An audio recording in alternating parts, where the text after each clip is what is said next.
தேவனே நான் ஓமதண்டையில்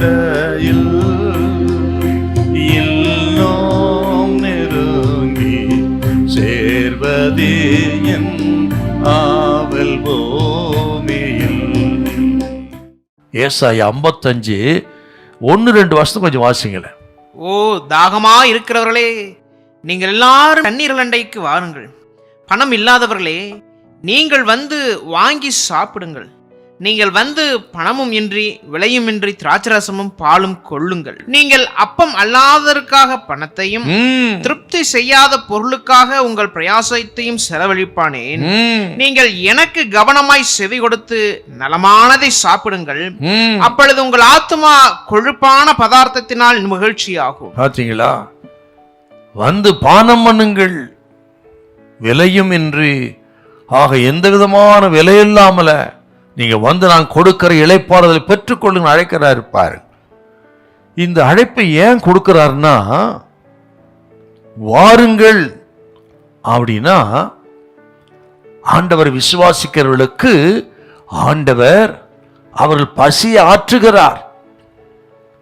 அவரிடத்தில் வந்து அவர் கொடுக்கிறதை பெற்றுக்கொள்வதற்கு, பானம் பண்ணுகிறவர்களுக்கு தாகத்தை தீர்க்கிறார். பசியை தாகத்தை தீர்க்கிறேன் வாருங்கள் அப்படின்னு அழைக்கிறார்.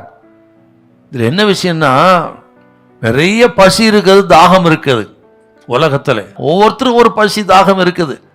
நான் வெளிநாட்டுக்கு போகணுன்றதும், நான் அவ்வளோ படித்து இப்படி ஆகணுன்றதும், சென்ட்ரல் கவர்மெண்ட் வேலை வாங்கணுங்கிறதும் இந்த பசி தாகத்தை சொல்லலை. ஆவிக்குரிய பசி தாகம். இன்னும் ஆவிக்குரிய பசி தாகம்னு கேட்டிங்கன்னா, ஐயோ நான் ஆண்டவருக்காக வாழணுமே, ஆண்டவரை பிரியப்படுத்துவது போல வாழணுமே, நான் ஒரு ஜபவரனா இருக்கணுமே, நான் பரிசுத்தமா வாழணுமே, எப்படியாயும் நித்திய ஜீவன் அடையணுமே, எதையாயும் ஆண்டவருக்கு சாதிக்கணும் என்று ஒரு ஆவிக்குரிய துக்கம் இருக்குது. பார்த்தீங்களா? அந்த பசி தான் சொல்றாருங்க ஆண்டவருங்க, இல்லையா? இதை கேட்கிற அருமையாக கத்திரவில்லை. நீங்க பல வருஷம் நீங்க கிறிஸ்துவலா இருக்கலாம், இந்த தாகம் பசி இருக்குதா உங்களுக்கு?